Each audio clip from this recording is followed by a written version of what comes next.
Hey, what's up, everybody? Welcome to episode 223 of the Good Kraken podcast. I am your host today, Devin Stanford, aka Brevin the Dude, and I am also It's joined here. 227. I forgot to change the date. Sorry. Oh, 227. So it's not 220, 223, 227. 227, 223, 220, 420. Blaze it. 420. Stop. Nice. 69. Yeah. Nice. I'm also Solid. joined by my partner in crime here, the one and only, the screaming Polynesian, Ernell Pearson. How you doing, sir? How you doing? Shark Daddy for pros. Yeah, Shark 227. Daddy. It's 227. Shark Daddy It's for pros. 227.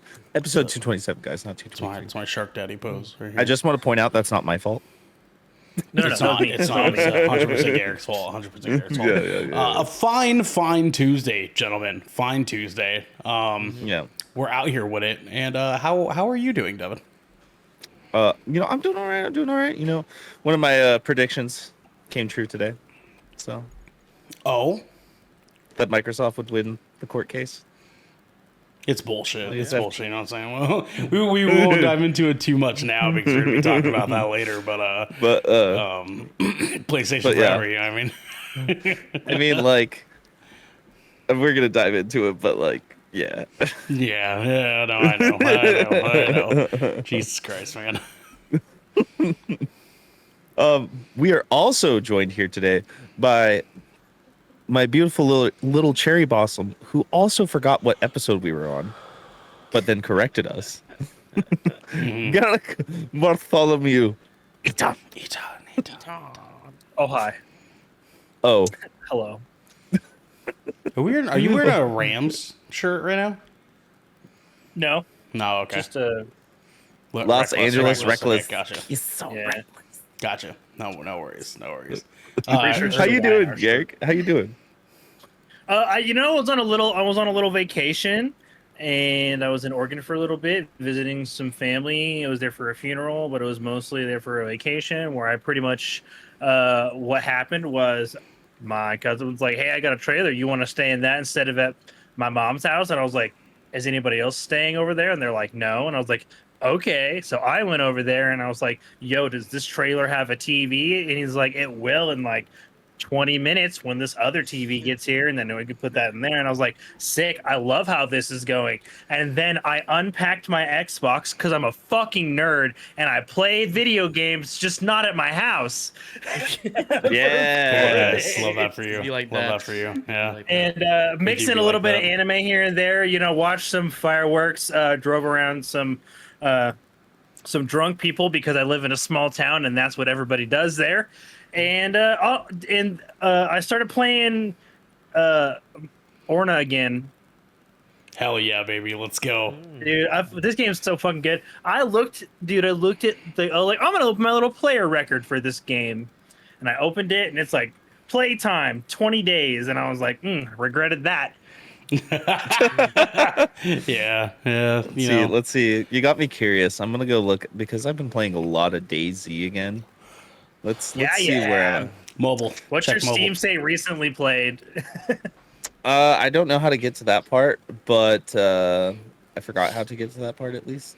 But I do have 2,268 and a half hours. That's a lot of hours. Yeah. Yeah, for anybody who didn't want to do the math, 20 days is about 500 some odd hours, which is a lot because it's a phone game. Yeah, it's a mobile literally, game. It's literally a That's a lot. GPS That's a lot. RPG. Yeah, How do I see what I? Oh. What you want to know? How much I've played over the last 2 weeks? yeah, I absolutely Daisy do. specifically. Make me feel better. Oh, it's pretty Please. disgusting. It's pretty Please. disgusting. I played Diablo 100 hours last month. Is it worse than that?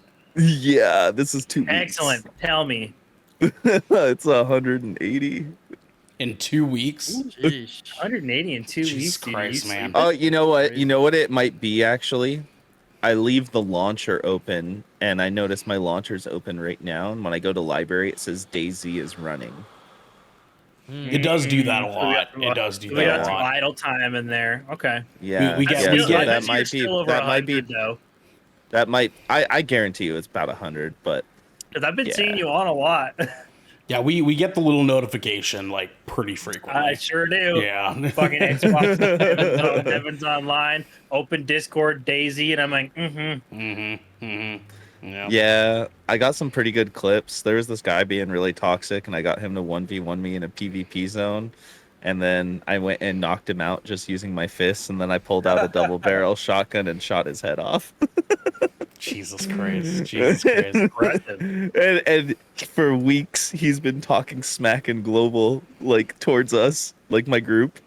And so I was like, you know what, Finally 1v1 me. got him, I pulled the 1v1 me, bro, and I beat his ass. Oh, I love that for you. I love Oh, that for you. shit. Yeah. I don't love this for me though. Girl Spit says her Nell's beard is distracting, and In what way? yeah, like Is it 'cause is it a good way? Is it a good way? Like I actually like Or no, trimmed can it I the other day. so the left side touches and connects, and it looks like the right side just is like a little hop and a skip. It's just because the lighting is Yeah. yeah. It's the angles. It's the green screen. Yeah, it's the It green is, screen. yeah. I edited it Yeah, recently. the hard yeah. edges just make it look kind of weird sometimes. You just gotta Yeah. get used to it, Girl Spit. He doesn't have any anti-aliasing on his camera. Yeah, exactly. Yeah. He's not that's- using that's the video 100% it. broadcast. He's not using AMD FSR. Yeah, superimposing, exactly. so he's- That's I just set raw up- I cam set up footage. Gross. all my Yeah. little figures. Set up all my little figures Or no, behind me. actually uses a Um, CCTV camera. And if you look right here, I have my Gundam. Oh, you can't Oh, you yeah, can't pick it see. up. It's hard to see. Wow, all those I have it in my hand figurines right set now. up, but not a titty in the bunch. There's a titty right Yeah. here, actually. Oh, okay. That's excellent. my Redeemed. boo. That's a Yeah. framed photo of my enhance, boo. enhance on the titty. Enhance. Yeah, Enhance. Wall C. Zoom in. Dude, zoom I in, love right? I love your Lowe's decor.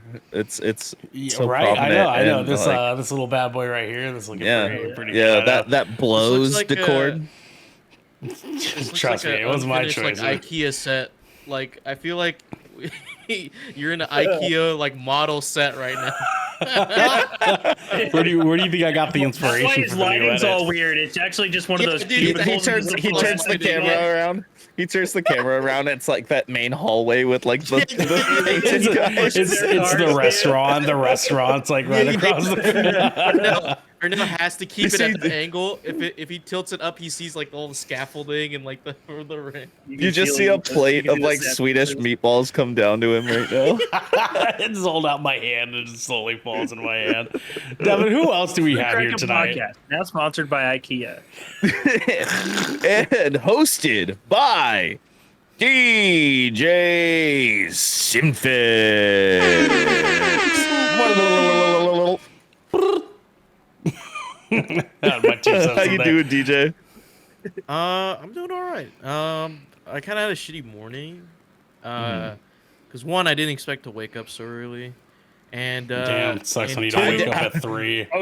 Yeah, Pause, I just yeah, didn't was gonna be expect like, What's to your wake up. idea You of know, early, DJ? 9:30. I woke up at 9:30. Oh, Nice. God. Nice. Oh, that's sleeping Fucking in. no, sleeping, dude. Are you kidding me? Oh, Okay. no. Okay, look. I went to bed at an actual. Did you say reasonable- record time?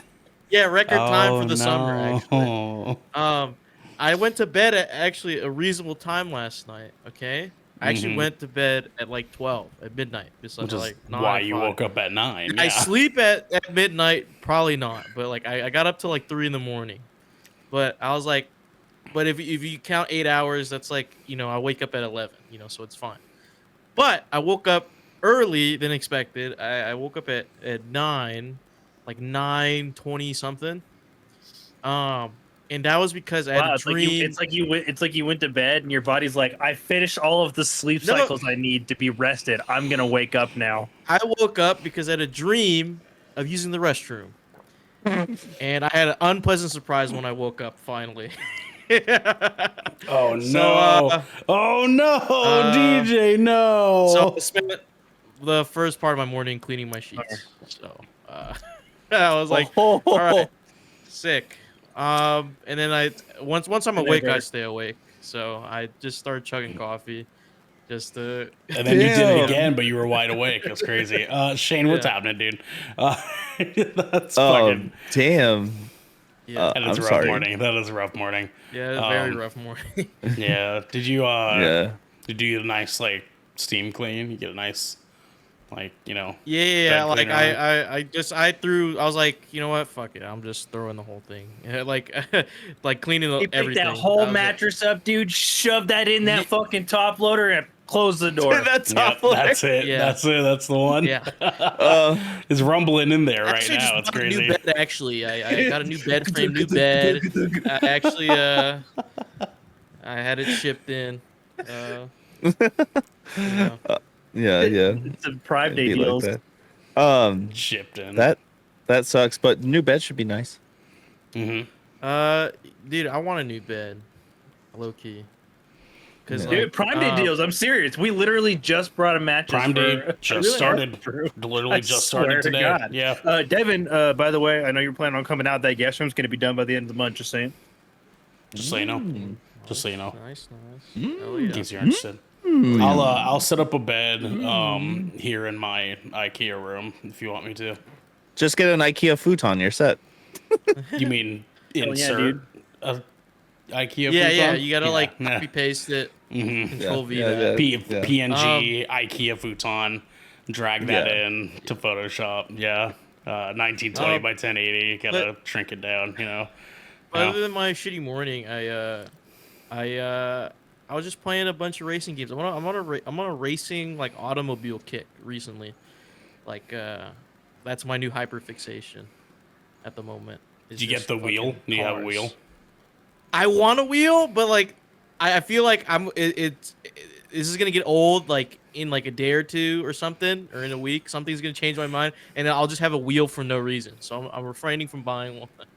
Have you been like playing these racing games with the Tokyo Drift theme song like playing in the background or like No. no? Dude, I do that shit But sometimes when I I've been play playing Need for it with Speed. I'm my not even gonna lie. Starfield exclusive Xbox Series S and X controller. Ah, yes, my Starfield exclusive Xbox Series Exclusive. and S Exclusive. exclusive. My Starfield exclusive. Devin, I've been you have clocking, you have I've been to clocking more hours in Need for Speed DJ, Unbound. DJ, I need you to do me a favor. I need you to explain why you love that Starfield Xbox controller so much. You It have just feels nice. 30 seconds. Ready? And go. It looks very stylish and clean. I love the design aesthetics of this controller, but also the vibration, the rumble on this feels really nice and Yep. responsive. It doesn't lose any connection. Even like I wired my PS4 controller, and sometimes it'll lose connection, but this one it stays solid. I get like 5 days of use of this thing. All right, time's and then up. before the batteries run out. Yeah. Good. Thank you, DJ. Thank you for that. Dude, Appreciate it. guys, I actually have to share something to my snack family here. Okay, you gotta be quick there because we gotta get through the rigmarole here. Yeah. So go ahead. Yeah. I ate an MRE today. Wow. Ooh, which one? Chili Mac. Which one? Hey, Chili Mac. Yeah, Chili Mac's dude, the one, dude. Dude, it came with Have you lemon pooped pound yet? cake. No.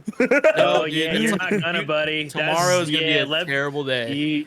No. It's probably not gonna be tomorrow either. It might It's be like- a day or two. It's an Yeah. MRE, buddy. Yeah, Yeah. you're gonna be constipated. You're backed up. But- Yeah, they're delicious. But Mm. But What dessert was in It there? came with lemon pound cake.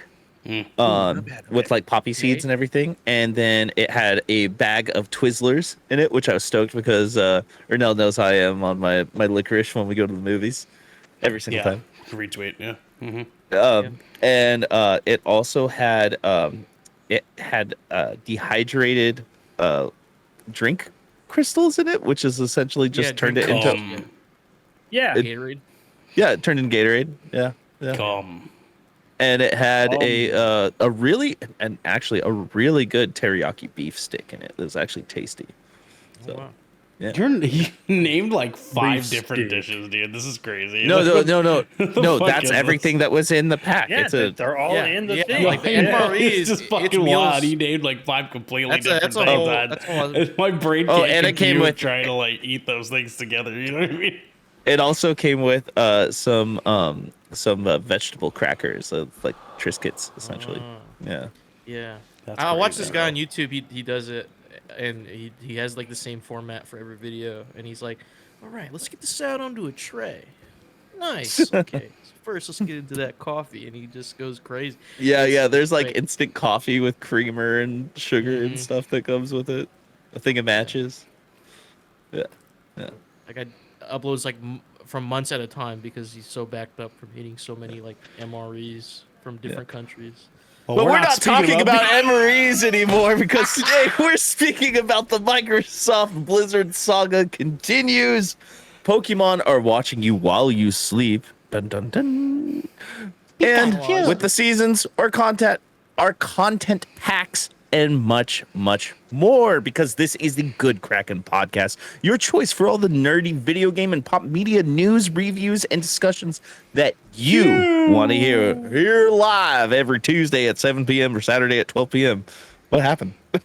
If you're riding this wave, you can head on over to our Discord where you can submit questions and topics to the show, get exclusive content, and soon have early access before episodes go live on podcast and video services across the digital sea. Squawk!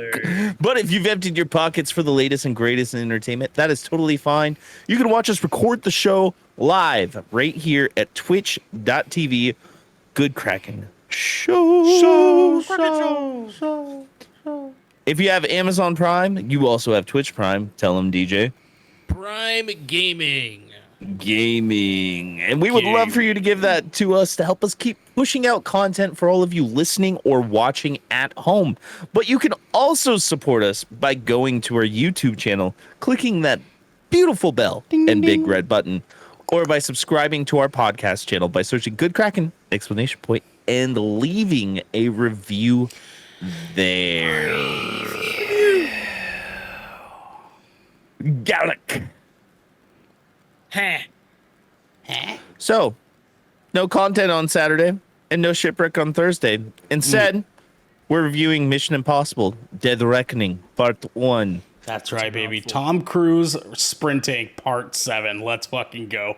Let's fucking I go, won't be boys. there. I have to work. This I'm fucking guy upset. got scheduled for work like an animal. You know what I mean? Like a Neanderthal, just out here, just How's that in feel? a cage of emotions. Man, you know what I mean? imagine being part of the capitalist wheel, dude. Like, fuck, being a cog in the machine. At least my work is doing live music.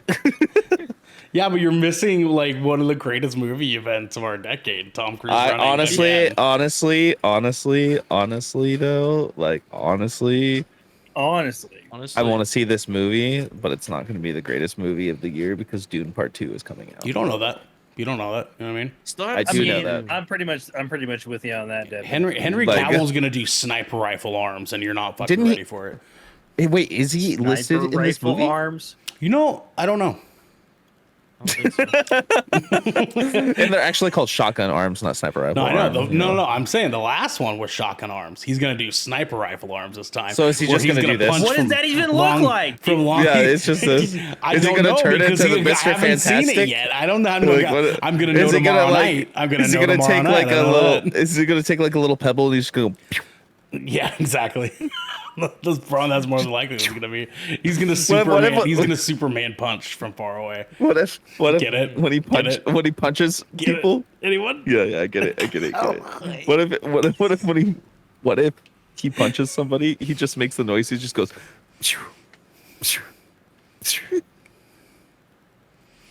No. So let's go ahead and go. I go back on vacation. Yeah. DJ, tell the people what we got coming up next. Well, you better man your stations because we're going to the helm, baby. helm, boy. Ernell, Ah, yes, sir. When are we gonna get rid of these birds? take it away. They're not real. We put them there. The birds are not real. Government drones. Are you sure? Yeah, Not real. they're they drones. are We put them there. They are drones. Yeah. What is Ours real are though? definitely Drones. Something that is real though. Microsoft winning the court battle against FTC over Activision Blizzard acquisition. Suck it, Jim Ryan.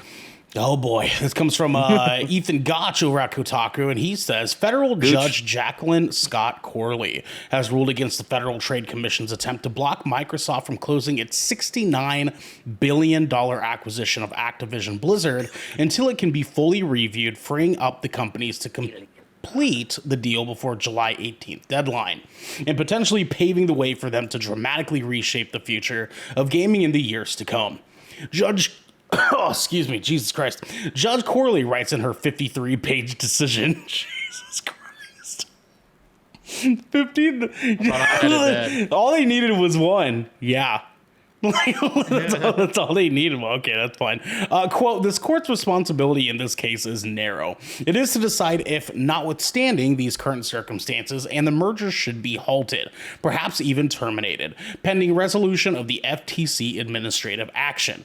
For the reasons explained, the court finds the FTC has not shown a likelihood it will prevail on its claim this particular vertical merger in this specific industry may substantially lessen competition. To the contrary, the record evidence points to more consumer access to Call of Duty and other Activision content. The motion for a preliminary injunction is therefore denied in big, bold letters. Denied. On just about every point, the judge found the FTC's arguments wanting. In particular, she was unmoved by Harvard economics professor Robin Lee's analysis that Microsoft would have a financial incentive to make Call of Duty an Xbox console exclusive, and wrote that it failed to take into account plans for the franchise to remain on PC, come to Switch, and be accessible through cloud gaming. Quote, before the merger, a consumer wanting to play a Call of Duty console game had to buy a PlayStation or Xbox, Judge Corley wrote. After the merger, consumers can utilize cloud to play on the device of choice, including it is intended on the Nintendo Switch. Perhaps bad for Sony, but good for Call of Duty gamers and future gamers, end quote. What happens to the Microsoft Activision deal now, though? The FTC can try to appeal the ruling and still has its own antitrust lawsuit in the works, but both appear unlikely at this juncture to derail the deal. The last obstacle in Microsoft's way, the Competition and Marks Authority, CMA, blocking the deal in the UK, also appears to be disappearing. Microsoft President Brad Smith tweeted that it is currently set to negotiate with the CMA on final remedies to win back approval for the deal. Quote, we're grateful to the court for swiftly deciding in our favor, Microsoft Gaming CEO Phil Spencer tweeted after the decision was announced. The evidence showed the Activision Blizzard deal is good for the industry, and the FTC's claims about console switching, multi-game subscription services, and cloud don't reflect the realities of the gaming market, end quote. Activision's stock price is now the highest it's been since the deal was first announced back in 2022, approaching the planned sale price of $95 a share. Holy shit. The decision comes after a 5-day hearing in the Northern District Court of California, which included testimony and major revelations from high-ranking industry figures, ranging from Spencer to Sony Interactive Gaming CEO Jim Ryan. The FTC tried to argue that Microsoft's deal to buy Activision Blizzard would have wide-ranging consequences that would harm consumers and lead to less competition in the console gaming market, while Microsoft defended the acquisition, claiming it was a necessary strategic move to counter Sony's dominance with the PlayStation 5. Much of the proceedings revolved around debating whether high-end console gaming, Xbox and PlayStation, should be considered separately from PC, Nintendo Switch, and other hardware, and whether franchises like Call of Duty are popular and profitable enough to single-handedly swing momentum from one company to the another. At one point, while on the stand, Spencer even held up his hand and promised the court that he would not remove Call of Duty from PS5, even as Microsoft and Sony struggled to agree to future licensing terms for the franchise behind closed doors. Testimony during the trial revealed plenty of gamesmanship on both sides, as well as interesting details about other attempted acquisitions and exclusivity deals. Prior to making an offer for Activision, court documents revealed that Microsoft had also discussed buying Japanese publishers Sega and Square Enix.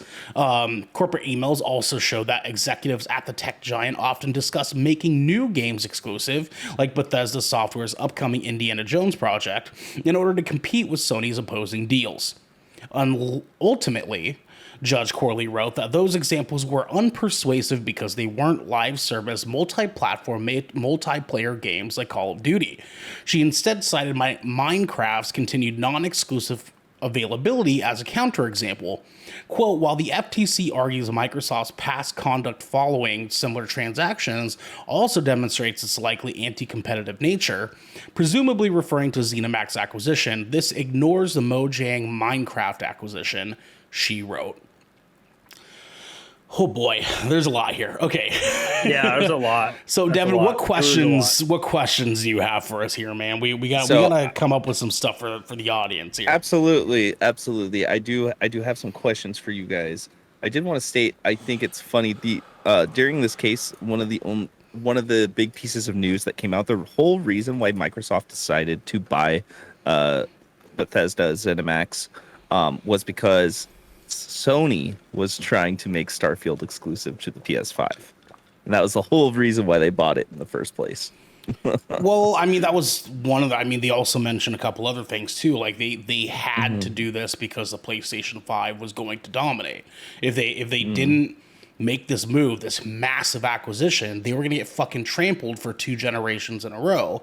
And if any console has 2 generations where they just get their ass beat, they're not going to survive in today's market. It's unfortunate, but it is the reality of it. Yeah. Now, first question I have for you guys, and anybody can answer it here. Now, when you heard about this merger in the first place, did you have any immediate worries or anything like that, or did you feel like this was a necessary thing that Microsoft had to do to survive, getting games like Call of Duty? Hands up, gentlemen. Okay, DJ first. Okay. DJ, go ahead. Yeah, I mean, because remember at the time when Xbox was acquiring Activision, remember DJ, like could you Activision move your mic a little bit closer, just a smidge closer? Thank you, sir. So, if you guys remember, during that time when the acquisition was being announced, Activision Blizzard were in high water in terms of some sexual harassment, sexual assault cases towards their company, right? Yeah.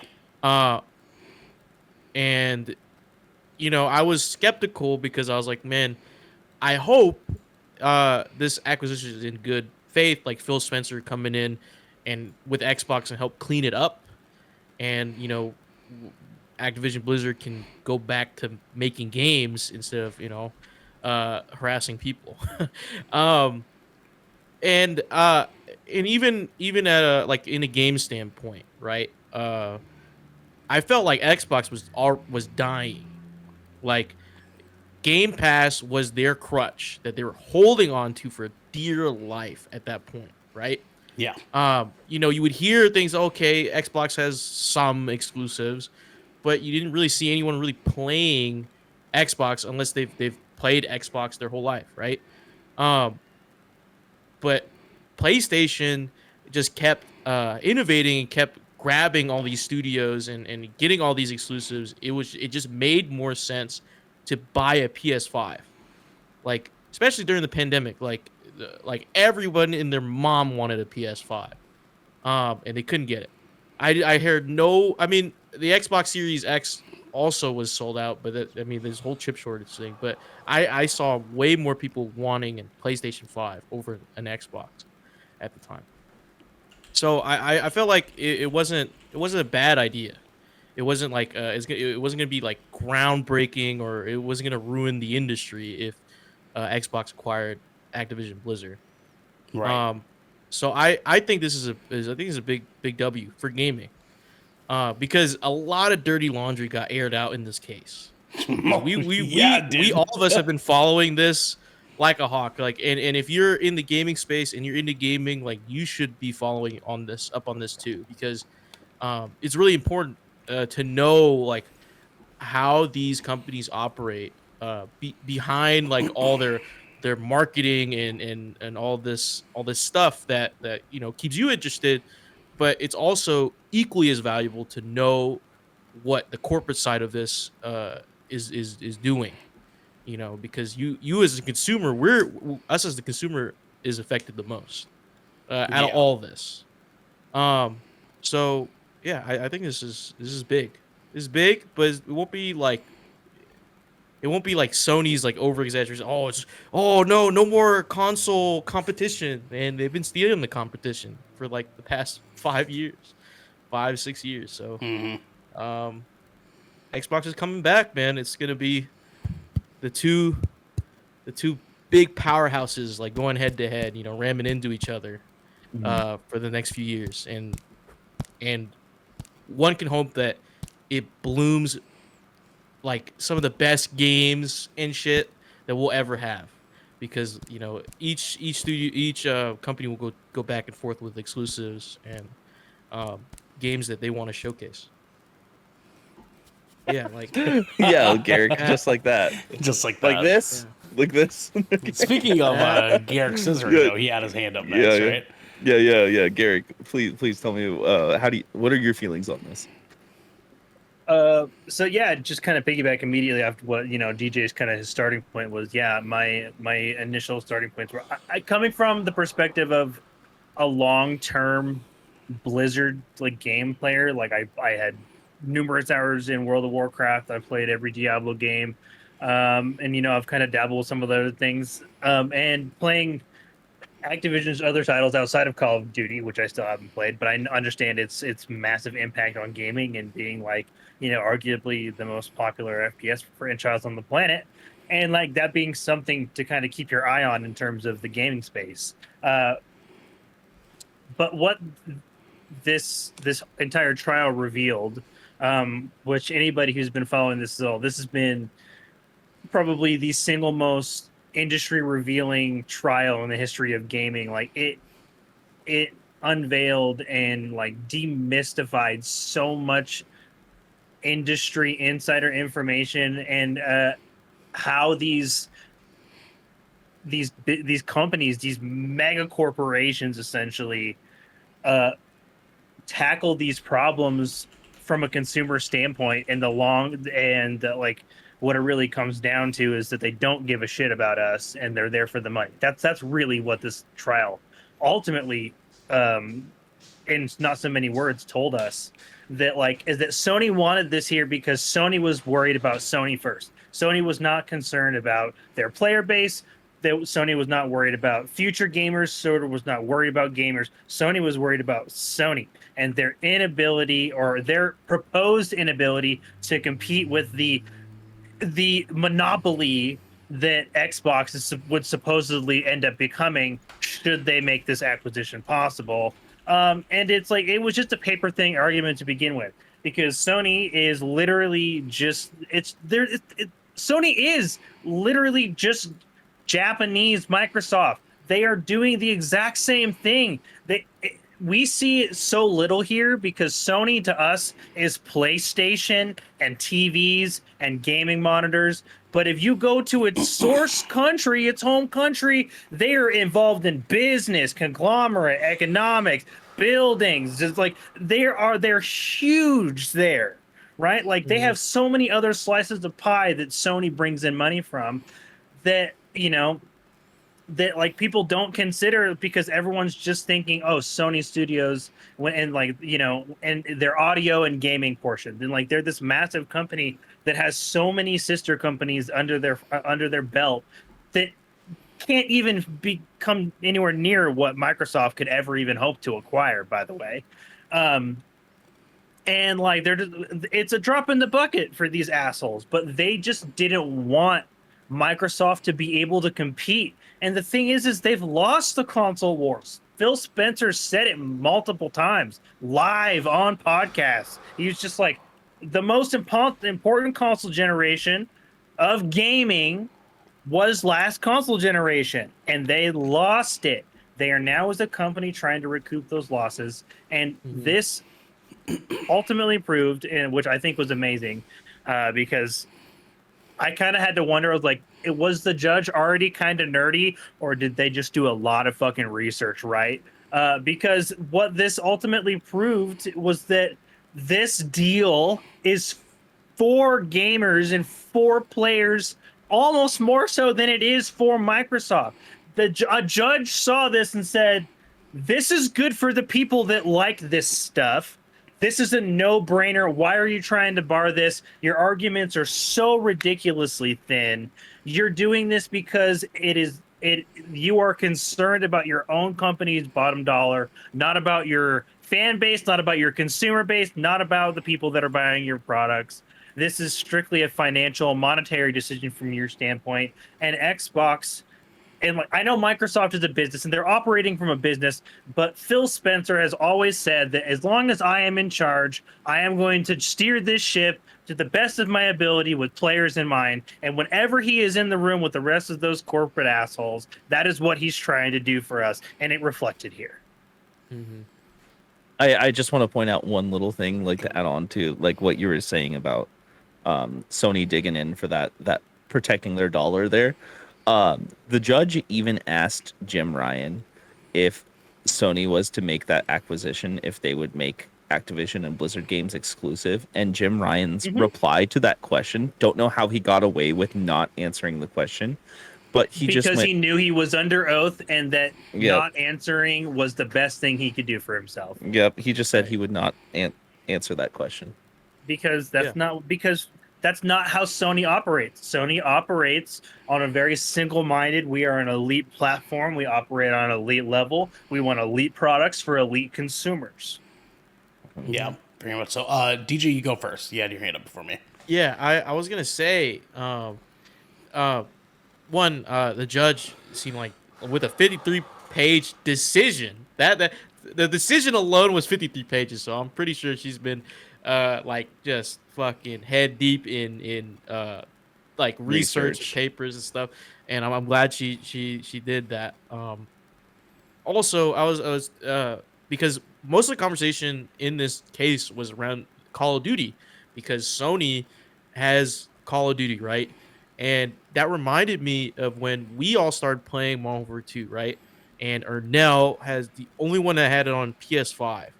Ernell has a Sony exclusive PlayStation 5 skin, right? that no one else can see if you are not on a PS5. Yep. If you're not on a PS5, you cannot see that guy's skin. Yeah, it doesn't matter if you're on Xbox or PC. So dumb. Yeah. And I was like, Ernell, why are you rocking with just the default character? Like, and he's like, no, my guy has cool swords and shit. I'm like, what? Where? I'm fucking bitch. Where? I had to look up footage on the internet to see what you were talking about. I'm like, oh my god, this guy looks sick. Why can't I see him? I want to see this guy. Yeah. But that shit was funny as fuck. Dude, Marvel's Avengers Spider-Man. That's all. Yeah, go for it. That's for sure. So I just want to go over a couple of things really quick. So firstly, I'm 100% behind the notion that Sony definitely went into this as a very, very selfish endeavor to double down on Xbox after having had already capitalized on it in the first place, right? Like, they stomped out the last generation. They knew they had their knee on the neck of Microsoft going into this generation, because we saw, as DJ said, how many people wanted a PS5. Right? Just inherently, the name alone was enough for everybody to go after that. And Sony wanted to just put the fucking nail in the coffin and see if they could pull that off.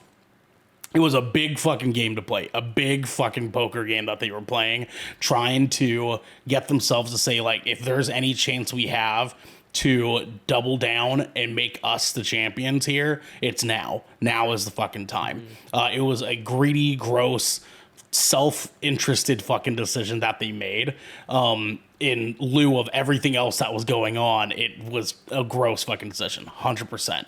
I also want to make it very, very clear here that Xbox is only treating us, presenting to us in this way that they're here for the gamers, they're here to like do this stuff because it's going to make them money.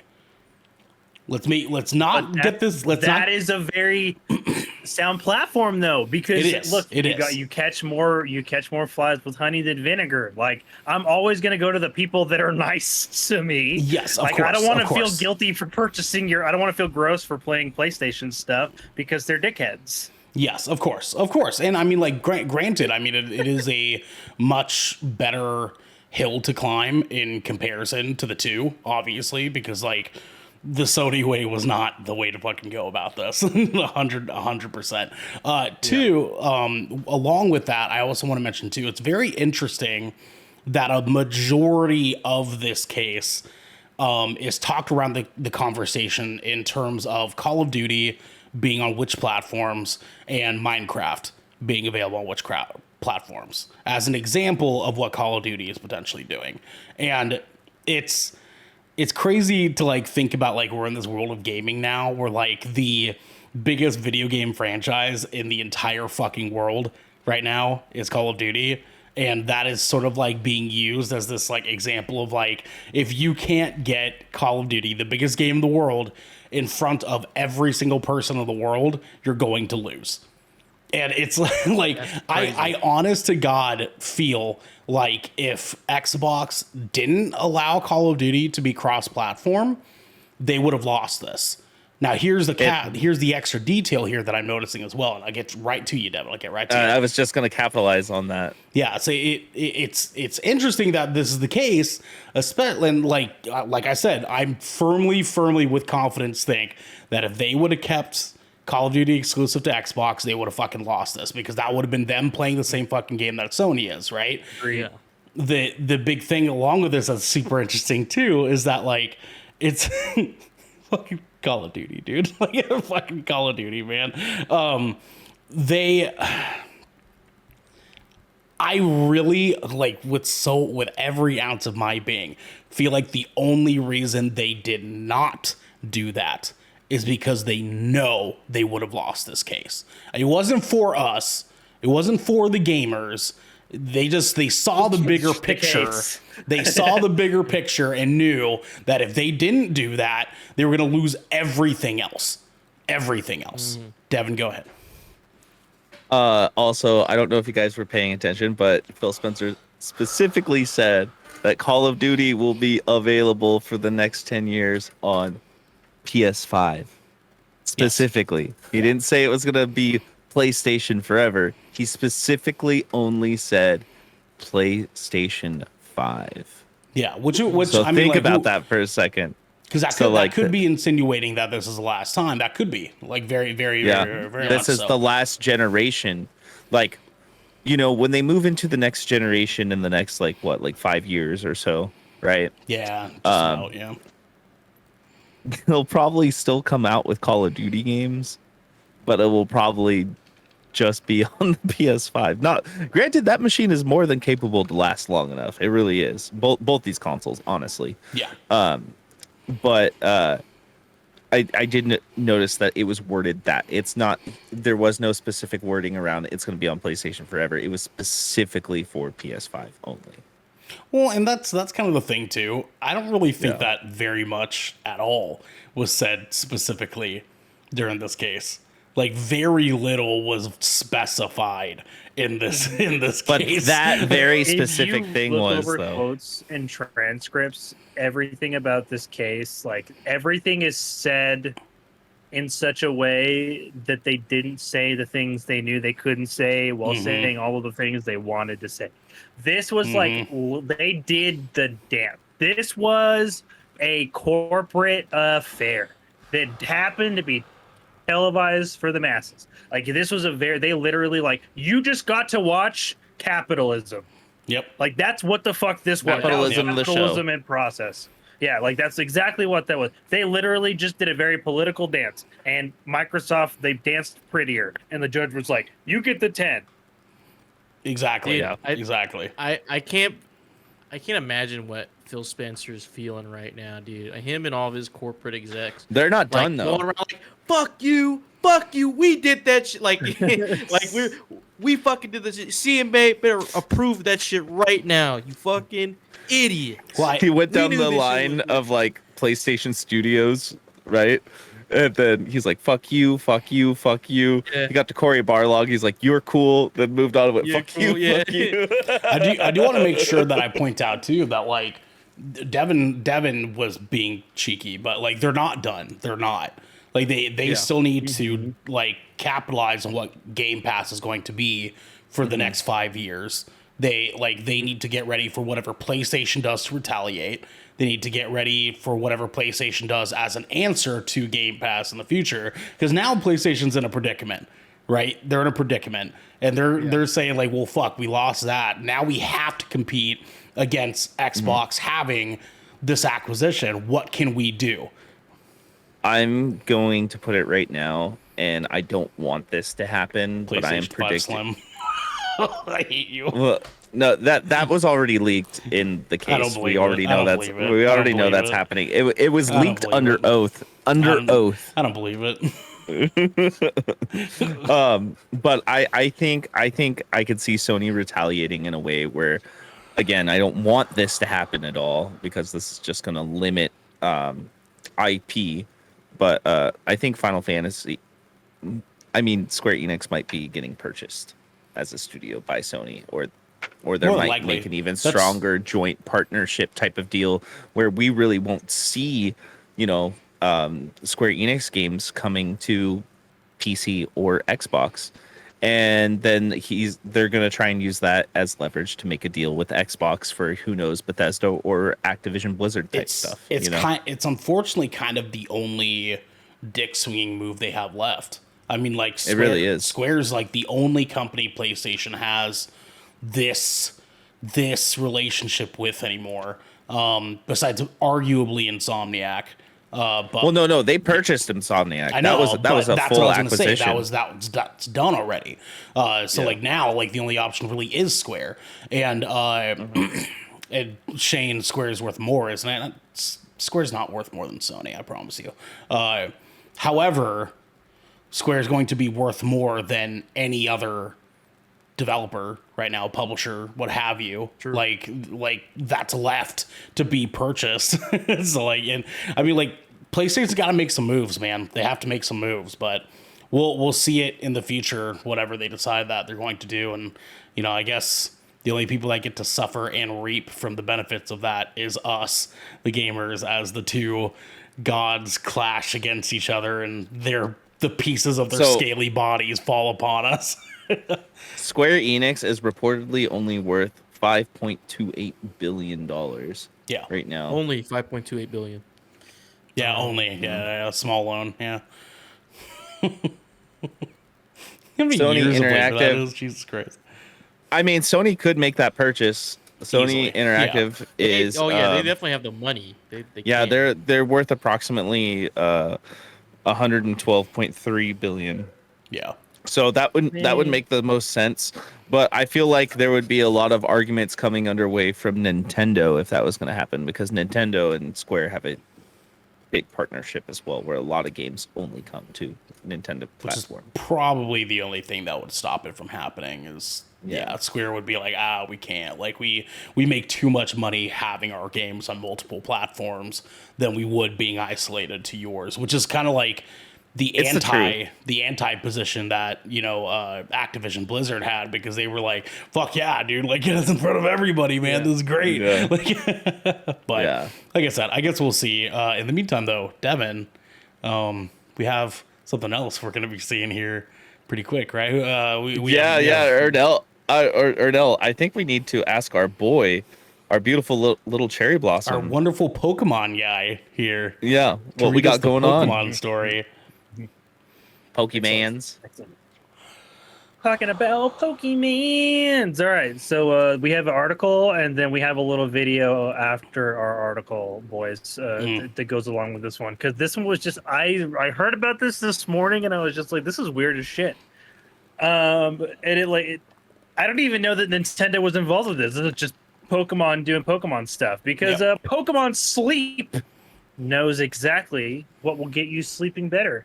This is by Luis Joshua Gutierrez at GameSpot. They write, some of my favorite things to do are sleep and play video games. So when I heard about Select Button's new app, Pokemon Sleep, I was immediately intrigued.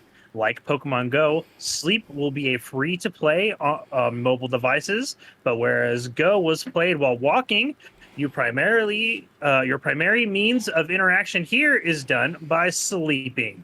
Rather than battling other Pokemon or trying to be the best trainer, Pokemon Sleep focuses on collecting as many Pokemon as possible, as the name suggests, by getting a healthy amount of sleep. I was able to test out the app for myself for a night, and I thought it was a great way to help those who struggle to sleep, to sleep and get a good night's rest. There's even a narrative reason for why you'll need to be sleeping. Yeah, there is. In Pokemon Sleep, you'll be working with Professor Neroli, who's studying the habits of Pokemon with a specific interest in a group of Snorlax on a chain of islands. These Snorlax have a mysterious power that puts nearby Pokemon to sleep. So, to help further his studies, Professor Neroli creates a device called Sleep Synchronizer, which syncs the effects Pokemon sleep with yours. After waking up from a night of sleep, you'll be greeted with a few Pokemon that can join your party to help grow the Snorlax, to help further understand why these Pokemon are falling asleep. Each week, you'll visit a different island with a new Snorlax that will have their own favorite berries and dishes you can feed, boost their ability, and to put more Pokemon to sleep. Once you're ready to sleep, you press a button and place your phone next to your bed with the screen facing down, and it will begin to track your sleep via your breathing. For the app to work, your phone must be on the bed or pillow, because if it is placed on a hard surface, it won't work. You're actively encouraged to sleep more, because when you wake up, you'll receive a sleep score. The closer you get to a full 8.5 hours of sleep, the more you'll receive. But if you're someone who likes to take multiple naps throughout the day, you sadly can't use a shorter nap to make any progress. Though the game allows players to log up to 2 sleep sessions a day, the app only tracks those longer than 90 minutes. So after waking up, you'll be greeted with information regarding your latest sleep session and an option to listen to an audio recording of yourself. Unfortunately, that feature wasn't available in the preview build, so I couldn't listen to myself in the next morning. But they did say when you're done looking through all the information, the app tells you what sleep type you fit into for the night. This affects the Pokemon around you. For example, while I was playing, my sleep type was a dozing type, which tends to lure grass and bug types. So I found a Bulbasaur, Ghastly, Mankey, and Metapod. Pokemon are assigned a star rating from 1 to 5, indicating how desirable they are to catch. And if you found one 4-star indicating Pokemon, that doesn't mean all of them will have the same rating. You'll run into a variety of them with different star ratings. So as soon as you wake up, you'll find a variety of Pokemon around you that you can collect, and you'll also be able to examine them and unlock a slot for each one in your sleep style decks. Even if you have caught a specific Pokemon previously, you can still catch their other variants, because each Pokemon shit, I lost my place. I blinked and a contact moved.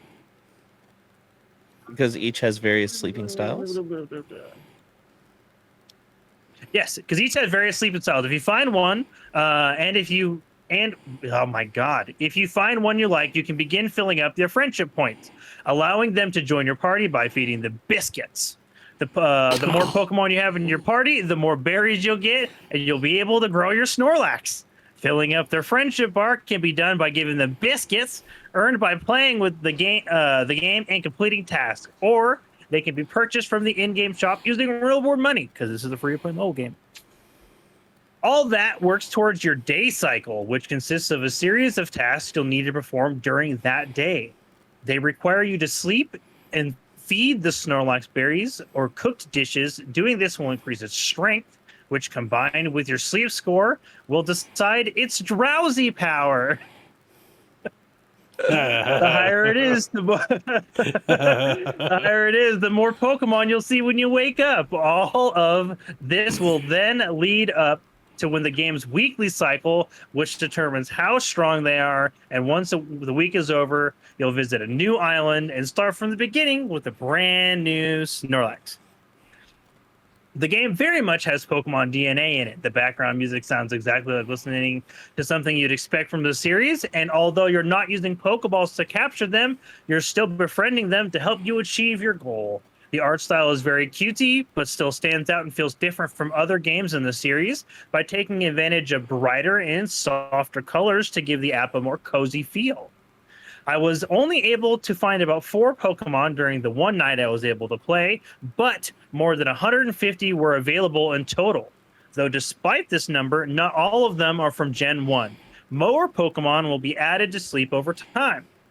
There is a social aspect to this Pokemon Sleep, but it is pretty limited. Like Pokemon Go, you can add friends and see other stats, but other than that, there isn't much you can do with other players. There won't be teams that you can align with or a leaderboard so you can track who's a better sleeper in your area. You also won't be able to trade Pokemon with whoever you have on your friends list, or on top of that, the Pokemon you get in the app can't be transferred to other games. Lacking these features does remove some of the possible motivations to play, but the inability to trade or transfer Pokemon, that feels like the biggest omission.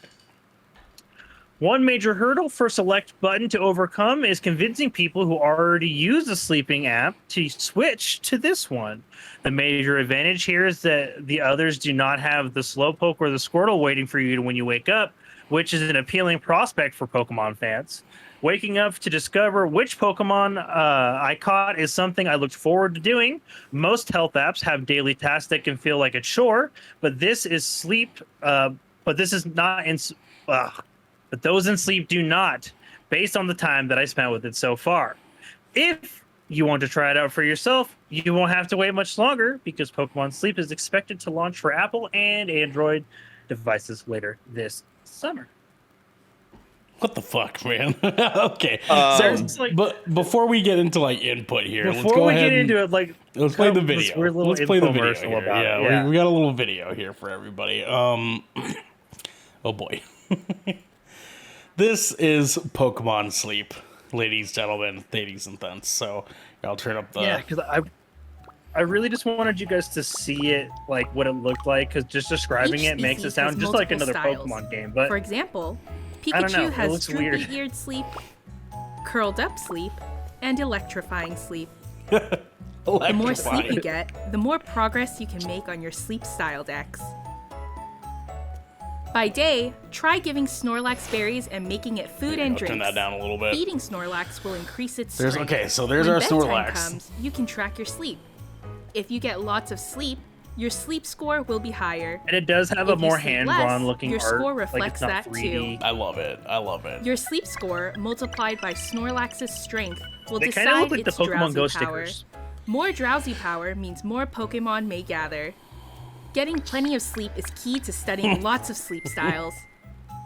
Each week, you'll partner with a Snorlax You know what's that will dope grow though is bigger over time. Pokemon's like character art is so As iconic. it grows, so will They your can chance of you seeing can draw rare in sleep any styles, fucking style especially you if want you as get long as regular it's sleep. like similar enough. People will You recognize can do what it more is. than just And track that's each like night's so sleep. All the G. key features You in can there. see You're what like, time you Pokemon. woke up and went to bed each night, and other information about I do your like sleep. that it actually has You like might get a important sense sleep that you cycle. toss Like it and is an turn a actual lot, sleep like Togepi aid in app. its rocking sleep style.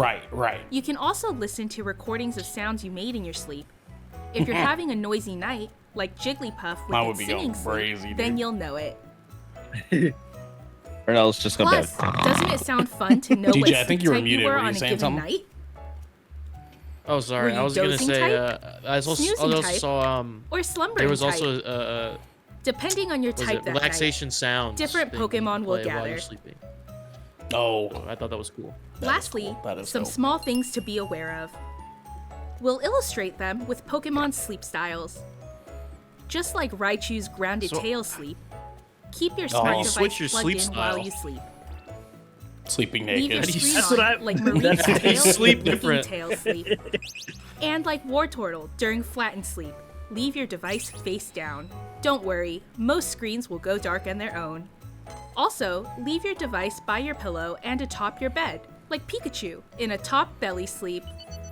I do that shit. I wake up, Hard my phone's on the surfaces, floor. like your bed frame or floor. My phone's on fire by the morning, dude. That's Pokemon Sleep. Get How ready does to it know rest what your surface very you're best. on? That's the thing. Like, that's the shit that bugs me. I'm like, how the fuck does it know if it's on your pillow or not? Man. I also want to point out too that the name of the professor is fucking hilarious. Neroli. It's a natural oil that can make you sleepy because it's a tranquilizer. That's pretty dope too. Pokemon, dude. Fucking Pokemon, man. So I guess we don't really have a whole lot to have to say here because the wonderful article and the video explained everything. But how you boys feel? You know, I just wanted I'm to feeling see how kinda you guys sleepy. felt about this. I'll be honest. Meh. Yeah, I mean, Meh. like it's not. It's yeah. I mean, It's it's just not for weird and everybody. different. It was just one of it's those things where not it's just for me. like, I don't know. I can tell you when the app comes out, I will probably download it and like give it a go just to see what it's like. I also bet I will forget I have it by day 2. Yeah. Yeah. I it would be better if it was like, how many waifus did I collect while I slept? Kidding. They need to make a Genshin sleep app, dude. There's gonna be a trillion Just downloads. waifus. God, that would go fucking nuts, dude. I want that. That's what I want. This feels like a Black Mirror episode, like the beginning Yeah. of one. Like this just Yeah, feels dude, it strange. kind of does. And I'm like, what do you mean you're tracking my sleep? I mean, I know there's already sleeping apps already, but it's just like, what if this like blows up to be some type of cultural phenomenon, like Pokemon Go was? It could be, But now it's Pokemon Sleep. Like we're all taking naps midday, What? which would be cool. But like it'd be kind of like, I don't know. This. Let me put my tinfoil hat on. It's a form of mind control. Okay. I don't think it actually will like blow up because as Shane mentions in chat, Pokemon Smile came out, and I played that with my daughter a whole bunch of times. And it's fun. It like you brush your teeth. It like gives you directions on brushing your teeth appropriately and like times it. And then depending on how well you brushed, it depend like you can catch a Pokemon and like it's like randomized pretty much. But so I guess we'll see how this goes. I am very hesitant because my sleep structure is super fucked up. Same. And I don't know if I can risk. When this comes out, I'll have to try it on a weekend to see if it works. So I don't know if you guys knew this or like many people at home knew this, but I sleep with a electric watch that zaps me awake as an alarm clock. So I wake up to being electrocuted every morning. Now, if they got me one of those with Pikachu on it, I would do this any day of the week. What if it paired to like your smartwatch and it just like had a Pikachu like little zap, little sprite that just zaps you in the morning? That'd be kind of cool. So it's like Pika, and then like zaps the shit out of me in the morning. That's what I want. Yeah. I wonder what sleep type they will label me, because like if I am sleeping at 4 to 5 a.m. and then sleeping till like 2 to 3, dude, that's a lot of sleep. You are like, the Snorlax we feed in the game, yeah. Quality sleep. Yeah. But it's not quality sleep, right? Because I'm sleeping too much, and also I am not going to bed. Snorlax. So because don't know. my thing is like I have to make sure that the app won't fuck up like my alarm for my watch thing. That'd be my So thing. Dude. if I can do my it regular and it'll alarm. wake me up for work in the morning, I'll do this every fucking night. I'm down. Like I'm down to try it for a little while. yeah. But gotta if demo it it, yeah. screws with my alarm clock thing, then I can't. I'm gonna be late for work. I'm gonna get fired, and then I can't do this podcast. Well, maybe I can. I'll just do it way more often. For a shipwreck show, we all sleep for an episode using the app. Yeah, I'm gonna today for this is gonna be our new splash damage. No, this is like- Our it's splash just- damage. Tonight, everybody, for Splash Damage, our multiplayer gameplay stream, we are going to sleep. We were playing Pokemon Sleep. And I'll Photoshop a bed into my background, and Yeah. and yeah, there you go. I bet know, you somebody but before- finds a way with to that- stream that game. Would that Before- fuck up TOS? Because like I remember they made TOS where it's like you can't sleep on stream. We'll go to You have Kick. to like Yeah, we'll go to Kick for We'll it. go to Kick for that Kick. one. For one Yeah. episode. Yeah. Yeah, Do it yeah. on YouTube. But TikTok live. yeah, there you go. Yeah. Oh, they'd go crazy for that. yeah. Before we do our TikTok live and before we go into our next segment though, I want to remind everybody they can support us on over at our Discord, where soon you can get early access on this episode before it goes public. You can write into the show, and they can get content for ad-free. But if you're hearing this, they probably aren't on our Discord. So for now, here is a word from our sponsors. Sponsor. This piece of good Kraken content is brought to you by Glide mousepads. The world is changing and the demand for PC gaming and work from home setups has never been as wild as it is right now. Having the best of the best in PC accessories only makes it easier to get your work done before you jump right back into the fray of the digital sea. And Glide knows exactly how to make it happen for you. Glide mousepads is the future industry leader in mousepads, offering beautiful, smooth, and waterproof products made with eco-friendly materials and non-slip rubber in a variety of sizes that are guaranteed to help you get the next win. Is your battle rug just looking a little crusty? Is the mouse just not as smooth as it used to be? Or are you just looking to get rid of that ergonomic mousepad your grandma got you for Christmas? Well, then I think we have the mousepad for you. You can go to glidemousepads.com right now and use code Kraken for 15% off the Founders Edition mousepad in every size available. Again, that's code KRAKEN, Kraken, for 15% off any Founders Edition mousepads today. Our next sponsor is Rogue Energy. Late nights are pretty much commonplace for us content creators, and any of us here at GK can attest that sometimes you're just too damn tired to even think about how not to be tired anymore. Lucky for us, though, Rogue has figured out how to give us those late nights and even earlier mornings the supercharge we all need. Rogue Energy is a low-calorie, no-sugar energy formula that is the perfect alternative to sugar-filled canned energy drinks and sodas.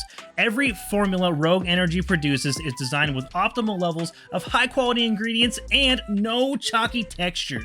Being the only gaming drink company in the world with 4 unique product lines to suit your task at hand, Rogue Energy strives to improve that in-game performance of gamers, streamers, and content creators everywhere. Look, I love this stuff.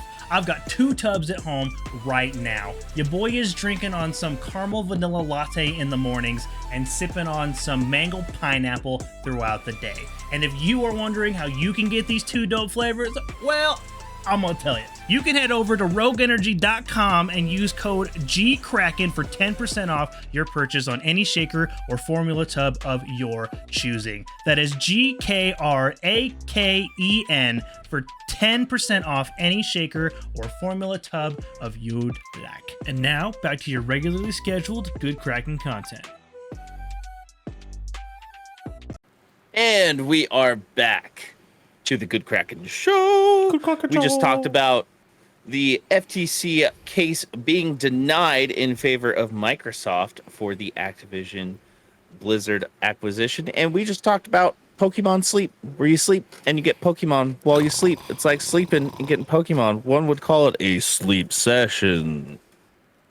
What does the Pokemon theme song sound like in your sleep? Gotta catch 'em all, yeah. Whispered. It's just Well, whispered. that was It's great. like muffled. It's like those videos where it's like Mr. Brightside's playing, but you're in the bathroom. Like it's what it sounds like. No, it's Just- a just in lo-fi the Pokemon. Deep It's a lo-fi recesses of the Pokemon. mind, the fucking Pokemon rap is playing. It's let's see. I'm gonna look it up. Lo-fi Pokemon. My favorite's the Pokemon Cypher, the rap Cypher of 2019. That is Dude, the dude. best Pokemon themed Title song screen. ever.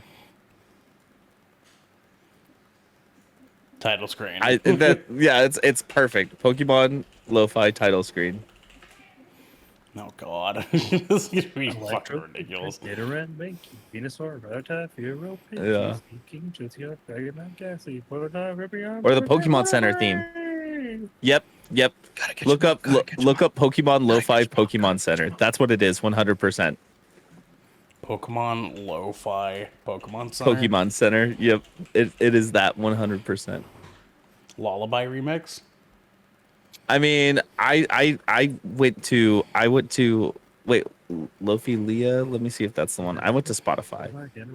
Oh, Uh, Pokemon Center Lo-Fi Leah remix. Well, that's the I don't know Pokemon if Red and that's Blue it. one. Yeah. I don't know. This is taking too long. Anyways, Yeah. what are we doing next? What's going on? I don't know, DJ. Is there something we need to protect? The people need to know. Do you need to protect something? Well, Dangler, I Dangler, don't have Golden one Spearow, because I Wheezy, lost mine Starring, because I Gyarados, didn't. Slowbro! Okay, Gotta Garrick. catch 'em all, gotta catch 'em all. I didn't protect my neck, so that's why I lost it. So you better protect your neck, because we're going to the gallows. Protect your neck. I didn't Everybody, protect my neck. you gotta protect it. Devin, what are we talking about for a headlining segment Yo, today, man? guys, today we are going to talk about our opinions on seasonal content versus DLCs and expansion. So we're going to have an open forum discussion here where we're going to, talk about different forms of post-launch content in video games, general pros and cons, our preferences and whatnot. DJ, since you introduced us and you don't have a neck, I think you're obligated to go first here today. Since you ain't got no neck, bitch boy. Yeah, You didn't protect I it. have none. Since you ain't got no neck. As a gamer, and a very young one Indubitably. at that, a very young gamer, perpetually being born yesterday. Check out. I haven't really indulged in like post-launch content, not until recently, like 4 or 5 years ago. You know what I mean?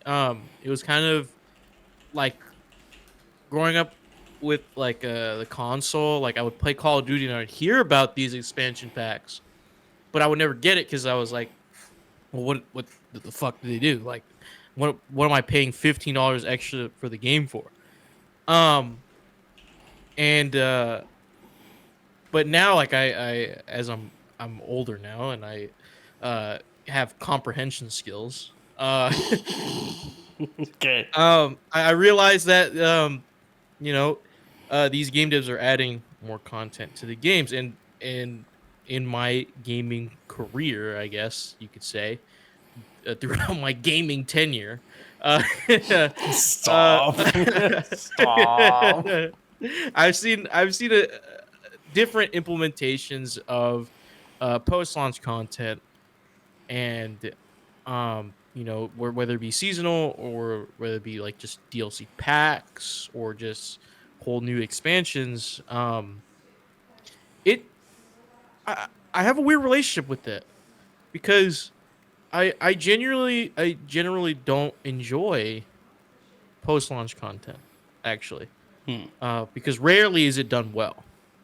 And I can't help but shake the feeling that sometimes it's just a cash grab, because sometimes it is just a cash grab. And I don't think I'm alone in this. You can see like on Steam they'll show you like each DLC for a game has its own store page, has its own store link, and you can actually lay reviews on DLC itself.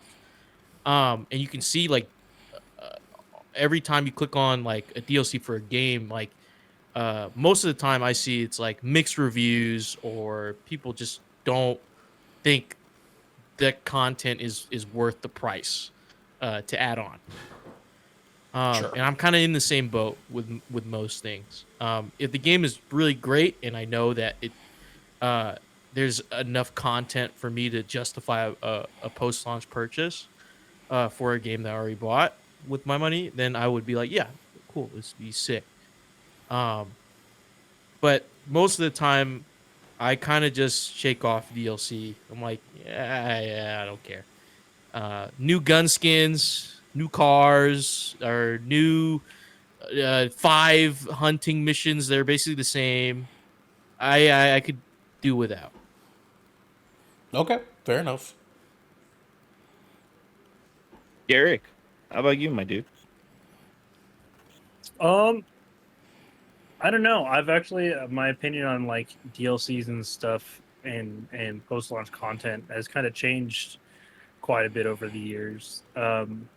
As far as like just like traditional DLCs, like your run of the mill like post launch content that like typical live service games or even non live service games kind of feature these days, where it's like anywhere from like $5 to $15, you're going to get a weapon skin, maybe a cosmetic for your character, of some form of premium currency that might be featured in the game. And if it's a live service game, you might get like a level or two on the battle pass or something like that. Which I'll kind of talk about that in a second. But I mean, if it's that form of content, I'm almost never ever purchase something like that. I have to be fairly invested in a game for me to even consider like a cosmetic being something I see a value that's going to enhance my gameplay experience. A perfect example in recent memory is Diablo 4. I've got well over 100 hours into that game. I regularly look at the shop. And nothing has, I was just like, none of this feels like what I'm going to have to end up paying for it. Because at the end of the day, I go to Blizzard's storefront and I was just like, I either have to buy one of each of the lower tiers or I have to spend $25 to get this one skin, and that makes no sense to me and it doesn't feel of value, right? $25 for a character skin that I can only use on this one class, right? That is purely cosmetic. On the flip side, people are willingly buying that, not saying a goddamn word. And this is where I have like weird problems with DLC. And I think it might be more of a deep rooted problem that I fucking hate gamers. And I'm really sorry. That's fair. That's fair. Fuck you, gamer. To say that as a fellow gamer myself, but we fucking suck because like then we get like this beautifully like well crafted DLC that like is that will likely end up being Phantom Liberty, right? They're painting this beautiful picture of like this is going to be a piece of content we're really hoping you feel is worth $30. Not to mention that they're like, but wait, all of the quality of life stuff we're just going to include as a free update to all players because that's something we wanted to give to you guys as an experience from the start that we feel like we didn't get, right? And everyone's just like, psh, fuck you, Cyberpunk, fuck you, CD Projekt Red. And everyone's just like a $25 Blizzard skin. I'll spend 50 and buy 3 two missions. Yeah, I'll pay like, $15 dude, for or like three I'll spend $15 for a mission pack on Overwatch 2. Yeah, like there's just this wild inconsistency in gaming and what people hold valuable in post-launch content. It's so weird because there are people out there that are so okay just spending hundreds of dollars on skin, and they literally just look at like, yeah, this is a game I play, I like it, so I'm gonna buy skins for it, and they don't think of it any deeper than that, right? And that's great for them. But then you have like those other players who like are still in like their hundreds of hours into an experience, and like if it's more than $10, they're like, no, I'm still okay with the $70 experience this game originally provided me, right? Which is like the flip side to that coin, where like we have all these live service games now that don't provide like complete experiences from launch, and they're not designed to be that way, or they're designed to be a semi-complete experience where like, yeah, you can finish this and be done with it as is, but you're not going to feel fulfilled as a player and as a character until you've played the stuff we have in store for you in the future. All like seasons for Diablo 4, which is going to be like rotate end game content. Seasonal content for Dying Light or Destiny 2. Which is a live service game gets seasonal content as well as expansion content, so like they're double dipping in their monetization process. And I think there's just such this interesting perspective as to like what gamers will and will not spend money on, and what and how they value their expectations and their time when it comes to games, which I find is what's really fascinating because it shows most heavily in post-launch content, in my opinion, because people will regularly pay $30 or $40 for like a complete expansion experience, which essentially redevelops a game in a sense, like Destiny has done. Destiny and Destiny 2 have done multiple times in their life cycle. And it's interesting to me that Destiny is like this weird case study of a live service game because it is the only one, at least to my opinion, feel free to correct me if I'm wrong, that has had regular successful expansion content and seasonal content and exists in an MMO format. Like this game's kind of an alien. It's very much a unicorn. And I think it's interesting because there are people that only buy that seasonal content for Destiny and don't purchase its regular expansion drops. And there are people that are on their purchase on the exact opposite and don't buy seasons, or they only buy the seasons when it comes in like a bundle with the expansion and it feels more worth it monetarily for them as a player. A lot of those seasons you actually can't get unless you have those current expansions. Just FYI, because I'm the Destiny player that buys everything up front and never plays. Well, you can play the season, you just won't get anywhere. Yeah, but you can near explain as the much. season, but you like, can't- you you don't can't have play access the, to like some of the things. Yeah, you will. Yeah, most of those seasons are working around like the content that's there. You know. Yeah. Right, but you could theoretically pick up a season pass for Destiny and not play a drop of the seasonal content and still play the game frequently enough to leave with a leveled up season pass. That's true. By That's just true. doing things like Crucible, right? Like if you were Yeah. interested in pursuing the seasonal, like you just wanted the cosmetic, you were like, Yeah, okay, you I could just just want do what the reward is, strikes. and I am happy doing the old content and getting just whatever that's getting and ignoring the. I just think it's fascinating what people find valuable in post-launch content these days. Yeah, absolutely. Ernell's like algorithm on YouTube is just funny. Isn't it? I know. Yes, Yeah. it is. Well, this is also Inside the penis. yeah. I was like, huh, it's interesting. This, yeah, I feel like I'm gonna save that one for later. I know, right? Just bookmark that. Any more thoughts at all, Garrick? Yeah, just like weighing it like just from my own personal side, because I've kind of talked about like the whole. I was like, like if, as far as like seasonal content goes, I almost never purchased that shit ever. As a matter of fact, Marvel Snap is the only time I regularly purchase seasonal content, and I always finish the season pass, and that is Same. why I continue to repurchase it. Because I have purchased seasonal content for Destiny, not finished it, and been like, I wasted money on that. It didn't feel worth it to me. On the flip side, I am very excited for the new Cyberpunk DLC, which weighs in at $30, which is, almost half a game. AAA, right? That is the same price as some indie titles. And I can understand when people are just like, yeah, you guys are presenting it as like this relaunch. And like, I'm glad that you guys are developers are stoked, but I still paid $70 for this and I don't want to pay another 30. Right. So like, there's like an interesting argument to be had, but I'm of like the coin where like the developer's proud of it. And if they're proud of it, I think that might be worth my $30. So I'm going to give it a try. Right. It's all about like, because I feel like post-launch content these days, it's so much about like, how much time does that gamer have? What does that post-launch content give them access to? And how much time is it going to give them complete it versus what its price tag is? Yeah. I think it's $30 because it's Idris Elba and Keanu Reeves in the same I think that's content. probably part of it, right? Yeah, but it does look good. It does look good. Yeah. I'm kind of with you on the expansion over seasonal pass thing as well.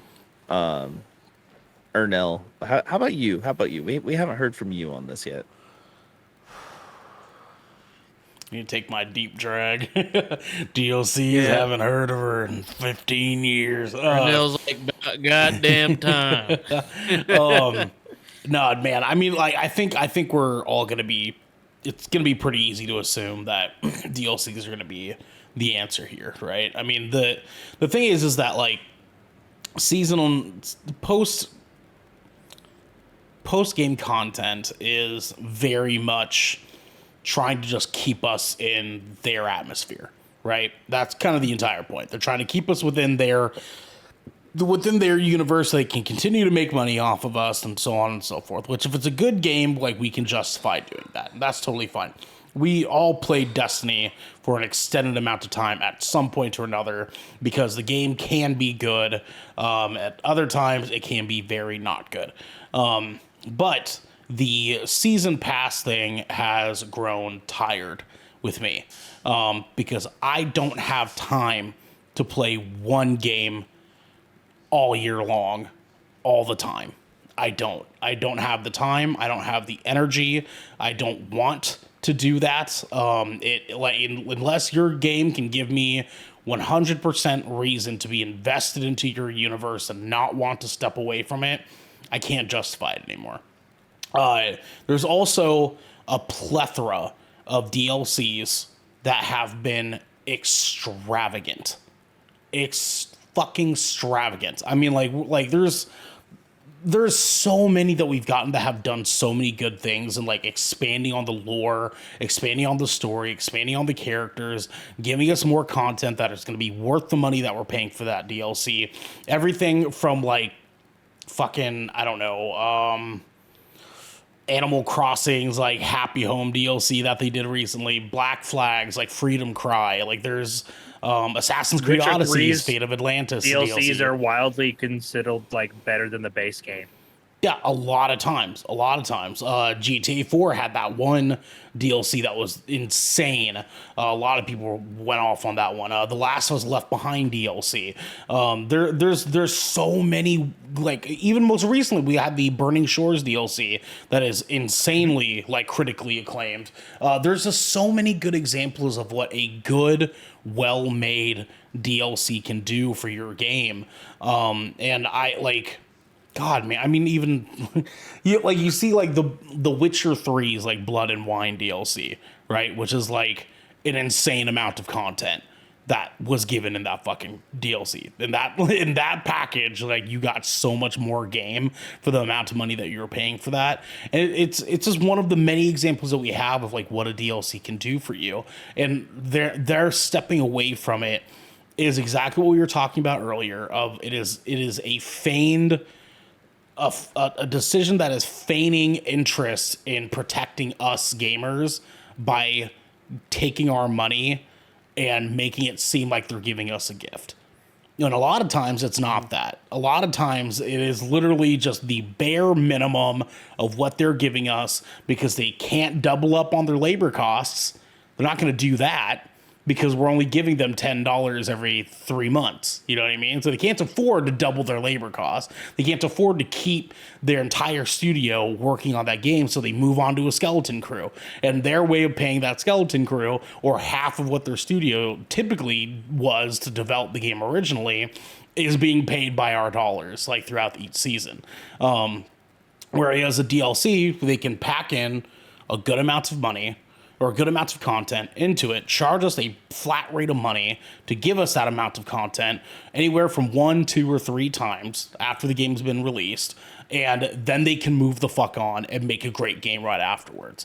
I feel like DLCs are great because DLCs give us great stories and expansions on the stories, but I also detest the way seasons are handled now.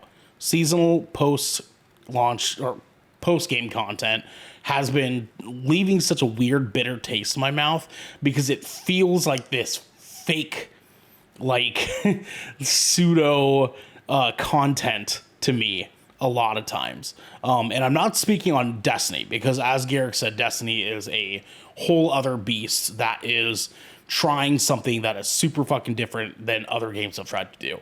But in terms of, like, what Diablo has kind of leaned towards, in this, post game content, and what a lot of other games have, kind of leaned towards in terms of post game content. Like it's just, I don't know, man. Like I play it, will try it for a season, 2 seasons, 3 seasons, and be like, yeah, I don't think I'm getting like my interest peaked anymore. Like, you're not adding anything more to this besides just more reasons for me to keep clicking buttons when, like, and I get that, like, I'm a little bit biased here because I am, like, heavily a narrative driven game type guy. Like, I could care less about fucking multiplayer games, to be completely honest with you. Like, I want more stories. And if I don't feel like your post game stuff is giving me more story, I need a very, very good reason to keep playing. And a majority of these games don't give me that. The majority of them don't. They really, really don't. Destiny did for a long time until they didn't. And now none of us have really played Destiny in the past year. You know what I mean? Like it's insane what happens when you have a game that's rolling out seasonal post game content, and it's just not that great. It's just not that great. Like, you get what we have with Destiny, that relationship, and it's super shaky, super rocky.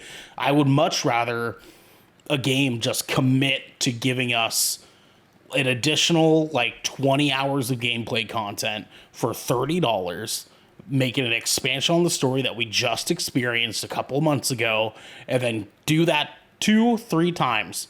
Give us bigger expansion of the story, and I will be fucking happy. Every single time they've done that, and it was good, because most of the time it is, I have been happy that I spent my money on that. DJ, go ahead.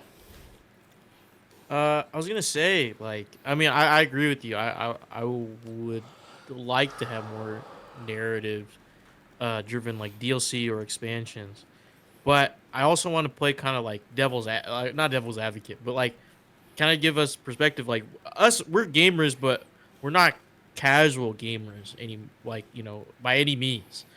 Just for everyone listening and viewing, because we have to be on top of every new release, every game that comes out, right? Speaking of which, Shane, I'm the lead reviewer for Final Fantasy 16, so hold on tight. Yeah. And so seasonal content doesn't make sense to us and many like us. Yes. Because we don't have time to sit down with one game for a month. Basically, that's usually how long this seasonal content runs. Is for a month, and then there's the next season, and then there's the next season, right?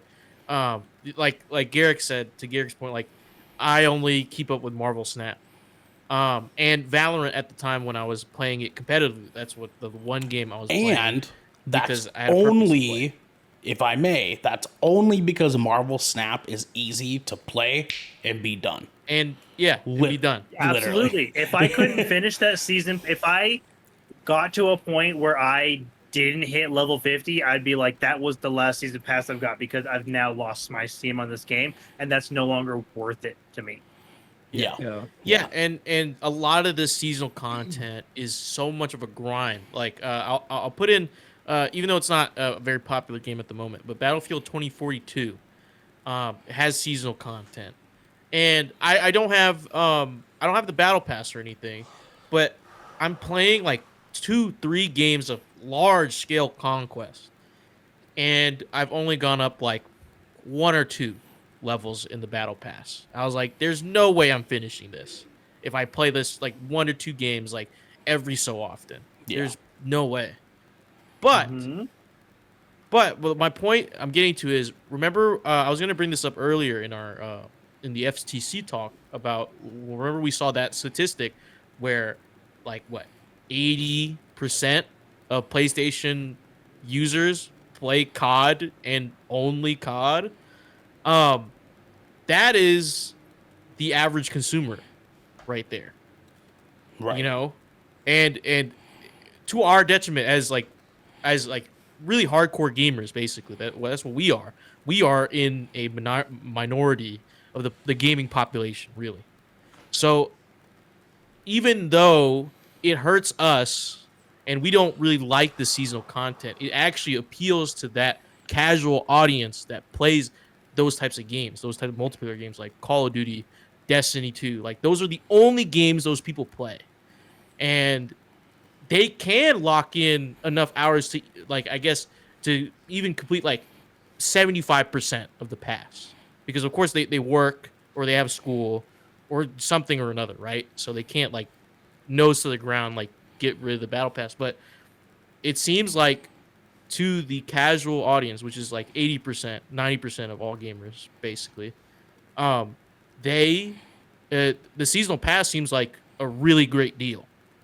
Like 10 to $15. I get some new skins, new cosmetics, new weapons or new content, and I just have to play the game that I've already been playing for the past like 6 months. You know, Yeah. so it sucks for us, the people who really enjoy games and enjoy uh the like newer, like new content, like fresh content. But it seems like that industry trend isn't going to really go anywhere because of the majority of gamers just play one game, and that's one or two, and that's it for them. Devin, Yeah, what are yeah. your thoughts on this, man? So I am a big fan of huge story expansions. Bethesda, I feel like, are the kings of making huge expansions that take you to different areas. They expand on what's already there in the game and stuff like that. I like, you know, new weapons, new characters, new story beats, new places to see, stuff like that. Goddamn. You know, that's what I like paying for, getting added to, like, you know, getting season passes for games like that. That's worth it to me. Am I going to get the season pass for Starfield? 100%. 100%. You know, because I know that that game is going to deliver me extra content with new things and new places and a new story. I already know that. That's what I look for. Battle passes are, they're money traps. They really are, because it's like, hey, buy the battle pass. Oh, you're not at the level for the thing you want. Buy 10 more levels with our in-game currency. You know what I mean? Yeah. And it's just very predatory in a lot of ways. The caveat I can say about like battle passes in multiplayer games, even for Call of Duty instance, even if you don't buy the battle pass, they still give you some free stages, just like Apex and Fortnite and stuff like that. But for Call of Duty, they come out with new maps now, every season, like a couple maps every season, instead of you having to actually buy the maps. Because back in the day, you'd spend like $10 to get 2 new maps. Now you spend $10, you get 2 new maps and a bunch of other things added onto it. So it's kind of like, you know, Yeah. Sure. a give and take in that scenario. But I am over a horse, you know, ornament being $15. I'm over shit like that. Yeah. Yes. We saw Bethesda get drilled for it back in the day with Elder Scrolls of Oblivion with the horse armor. And we're kind of seeing it a little bit with Diablo 4. Like, some of those skins are like $30 fucking dollars, dude. It's like, what are you doing here? It's just a transmog. It's not even like, Yeah. it doesn't help you in the game. It's purely cosmetic. Yeah, Which some and people say that's a good thing, but if I'm shelling $30, man, I want something. yeah, Way for my more money. than just a skin. Yeah. Right? Or- Like, Or like Yeah. at least like some guarantee that my money is going towards the game and not just lining corporate pockets. You know what I mean? Like Yeah. like I would like companies to be more, or game devs to be more transparent about where this money's going, right? Because I get it. Like, you're trying to make some extra bucks after, the game's launch. But if me buying this cosmetic gives you money to make an expansion that adds a load of content that I enjoy, then maybe yeah, or like if like throw that shit in, like go, if this pays for a free expansion, I'd be like, sure, $30 for a skin, I can get another free expansion, go ahead, you know. But I just think the prices are. I agree with you, Devin. I think the prices are just ridiculous. For Yeah, cosmetics these days. yeah, and it's I feel like cosmetics deserve their place to be locked specifically within battle passes or in-game currency. In my opinion, I don't think it should be if you think about it, it's a 3D rendering of an NFT. That's what it fucking is. It's like straight up. That's what a cosmetic is. 100%. And I mean, like that's was my point that I was making earlier. Is that like if I'm paying $30 for something, I need more than just the instant gratification of how my character looks. Like I need story. I need expansion on the character. I need gameplay minutes. Like you're not adding any more time to my gameplay by giving me a cool skin. Like a lot of times DLCs come with fucking skins. We saw Spider-Man do that 2 times, 3 times. Like they rolled out 3 new suits for Spider-Man every single DLC, and it just And then just threw in a couple of free ones for shits and giggles. yeah. and even for the Steam release, you get a skin. Like if you link your PlayStation, you get a skin for just cuz. Yeah. It's I feel like we can boil it down to is we are expansion people, and I think expansions deserve to be, more prominent within the industry versus, battle passes and stuff like that. In our opinions, of course, everybody has a different opinion on things. They're wrong, but I'm kidding. Yeah, they're wrong. I mean, yeah. I mean, think, you also think that PS5 Okay, Slim isn't don't coming. do but- that. I think it depends on the game for me. Because Yeah. I think seasonal content works great for a live service game. I think that makes sense. But I just don't get I think the one thing that I don't understand is season passes for narrative driven games. I don't Yeah. go get ahead. That because like it's a season pass for basically a DLC that is supposedly coming. It's already on its way, and if you subscribe to the season pass, you just get the DLC. But I mean, it's no different from just buying the DLC like straight up when it comes out, right? That's the one that I don't get. Like season passes for games that like, don't really. It doesn't really make sense to me. But like for a live service game, I understand that for sure.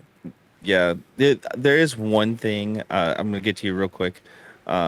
There's one thing I've noticed with Halo Infinite. If you buy a season pass for that, you actually have access to that season pass and can continue to level that up even if the season ends, which I think is very consumer friendly. Because the biggest thing is for instance, for a lot of us, we'll buy a season pass, we don't finish it, right? I think if you bought that season pass, I think you're obligated to still level up that season pass throughout time because you paid the money for it, right? I don't think you should be, it should go away after a couple months. I think that is a predatory way to do things. And I think the way that Halo Infinite did it is the best example of how season passes should be. And hopefully with that acquisition that Microsoft just made, hopefully that idea can be implemented more into those games, because if something like that gets implemented into Call of Duty, then that's going to go widespread everywhere else. No, absolutely, yeah. I raised my hand because I just wanted to make sure that like it.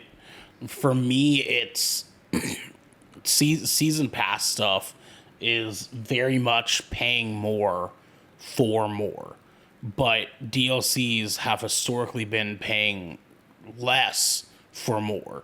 And between these two things, one of these are the obvious better deal between the two that actually caters to us as gamers because we're invested into these characters and these stories and these universes, these worlds, what have you. Whereas the other one, yeah, as Shane mentions in chat, season passes are made to motivate you to play. But so are DLCs, and they do that from a standpoint that is you don't have to pay $1 million fucking dollars to stick around here for a year, whereas in DLCs you can just pay your flat price and you're good. You're a game, and we can give you some rewards for paying that price. Yeah, like as much as Ernell hates Skyrim, there's a reason why people still play Skyrim. Yeah, DJ. And when I was saying season pass, I don't mean battle pass. Like Right. Those are two different things. What I mean when I say season pass is remember, I think it was Black Ops 3 or like you could look at I don't I can't remember an exact example. Yeah, But there was no, I know season- exactly what you're like talking a about. season pass, not a seasonal pass, but like a season pass where there was DLC already coming, but if you had the season like you pay like $60, another $60 for a year one pass, a year two pass. Basically, that's what I was talking about. Yeah. And you would get all the DLC that was supposed to release that year for $60. Um, because I understand like the confusion there. I was just trying to clear that because like sometimes you say season pass and it's like a battle pass in a game. They call it a season pass. And yeah, they use it synonymously a lot. Yeah. yeah, and Yeah. in that respect, I respect season and battle passes in live service games. But the seasonal pass, I get like that's what I was getting at was the prepay for expansion pass. That's basically what that is. We get 3 like seasons. Rainbow Six Siege. Yeah, like Rainbow Six Siege. Year one pass, you get these operators and Yeah. access to this and that. Yeah. You know, or you could just purchase one operator, right? Or like just purchase in-game currency for one operator. That stuff I don't understand for a narrative game. Like, what do you mean a year one pass for Well, this for a game? I can like explain Witcher or that. something, you know? I can explain that for you just real quick. Okay. Yeah. Bethesda has done it a lot. And in most cases, it just gets you all the DLCs at like $10 off. Essentially, is what it does. Yeah. Which is a great value if you think about it in itself. Because arguably different though. Arguably different. Because I mean, like you're talking about just basically pre-ordering a year's worth of DLC, whereas in something like Rainbow Six Siege, for example, you're pre-ordering a bundle of seasonal passes. Like there's no expansion to what you're doing. It's not like you're getting, you know, better guns or like, you know, better maps or different maps or anything like that. You're literally just getting like the maps that they provide you, which they would provide maybe 2, and then a new operator, 2 new operators that they dropped that season. So you get what, 8 for the year that you're paying $100 for, and that does nothing for you besides give you a little bit of a difference in gameplay experience, and that's it. And I get the what you're trying to say, Devin, with the with story driven games like Bethesda games, with the $10 off, but still it still doesn't make sense to me as a gamer and consumer to it's basically pre-ordering DLC. If that makes any sense, like. I mean, you could pre-order Phantom Liberty right now, but it's like an entire new expansion. That's what I'm talking about. Is they make season passes for expansions and stuff for like a lot of story-based games. I just don't get that portion. Like, I kind of do. If you think about it, it's like upfront funding for that work they're continuing to do. At least that's how I kind of look at it from my perspective. I mean, because if they continue to do it though, we've seen some studios recently kind of come under, and they didn't even get a chance to roll out any DLC. I feel like I feel like it's pointless if they're already planning on pushing DLC. So why not just push it when it's out, like or make it on sale while it's out, you know? And there is no guarantee that we will see this content, you know, if I do pay for the pass. I mean, like, they have the obligation to give it to me, but like anything can happen between that. I think it really just depends on your trust in that specific studio. You know what I mean? For sure. And it's a lot of trust. Yeah. It's a lot of trust. Yeah. I mean, and I guess that kind of boils it down for all of us. Is like, can we continue to trust these developers with our money to consistently create consistently good content that we think is going to be worth our time and money? Because like for me, it boils down to how much more am I going to play your game based on the amount of money I'm giving you to get more of that time investment, right? Because I know I explained to you guys before, for me, I do like what was it, like fucking like 1 hour for every $2 that I pay is kind of like where mine's changed due to inflation, but yes. Like my ratio there is kind of like is hours versus dollars spent. And if I'm only playing your game for, you know, a smaller allotted amount of time, but I'm paying more money to do so, it doesn't make sense for me to do that. And what they've done is kind of created a business plan, a business, you know, term basically that says, hey, instead of paying for, you know, a bigger chunk of money to have a bigger chunk of gameplay, you can pay a smaller chunk of money and maybe play a smaller chunk of gameplay if you think it's deemable. And because of such, it's allowed them to be in a position where they can roll out dodgy, broken bullshit time and time again that is unreliable. It's rarely good content, and it just continues to be this like, oh, we spent the past 3 months making stuff that just looks different, and that doesn't sell Fucking for me. Tiny Tina's. Exactly. Tiny Tina's is a great example. Fortnite is a big example until they did this new like fat, you know, gameplay change of like the, you know, guns deathmatch stuff. Greatest game in history. I mean, like, there's there's a lot to it, man. I guess, you know, like, obviously you guys at home know, you know, what side we're on, but, I mean, like, I hope that we can see the return of, you know, DLC content kind of be like more of a prominent thing, because I just want my money to be going towards something that I feel like I'm going to get payment for that, you know? I mean, like, Final Fantasy 15 did it perfectly.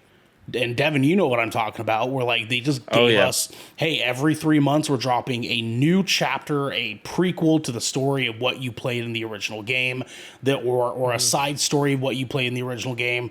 $30, it's yours. You can play it. It's an additional 15 hours. You get all sorts of cool skins and shit that go with it. There's just so many benefits to that, and it doesn't feel to me.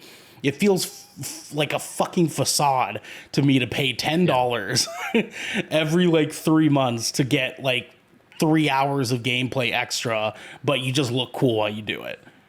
You know what I mean? Like it just doesn't feel worth it to me anymore. Yeah, no, 100%, 100%.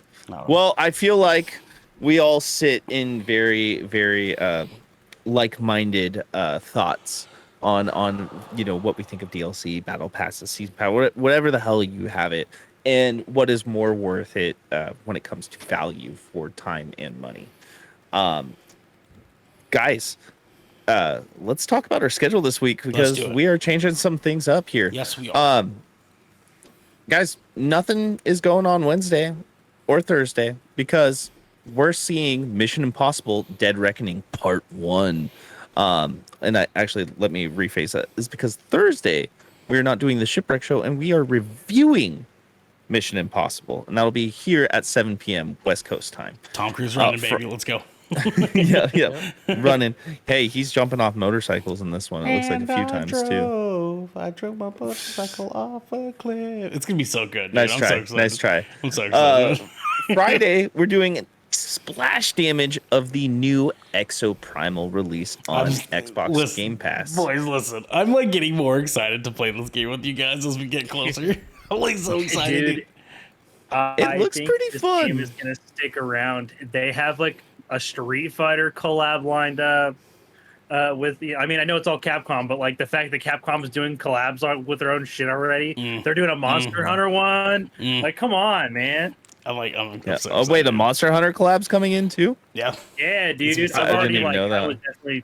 I definitely know what exosuit I'm gonna play already. Damn, I have not looked into it. Yeah, we got to figure that out as a group, man. It's gonna be good. Yeah. It's gonna be good. Yeah. And then Saturday, no content at all. We're not here. Absolutely none. Sorry, guys. No, Go fuck nothing yourself. for you. Yep. Sorry. Yeah. Not sorry. Yeah. Yep. Sorry. Boo-hoo. It is Yeah. what it is. Anyway, cry about it. Guys, please let us know what you think about DLCs and battle passes and what you like more. You can join our Discord and talk about it in there. But for now, this has been the Good Kraken Podcast, your choice for all the nerdy video game and pop media news, reviews, and discussions that you wanted to hear live every Tuesday at 7 p.m. and Saturday at 12 p.m. West Coast, Best Coast time, right here at twitch.tv/Good Kraken Show. Show. If you're riding this wave, you can head on over to our Discord where you can submit questions and topics to the show, get exclusive content, and soon have early access before episodes go live on podcast and video services across the digital sea. You have to go to site. You can also support us by going to our YouTube channel, clicking that beautiful bell and big red button, or subscribing to our podcast channel by searching Good Kraken ! And leaving a review there. We got to get going, but until next time.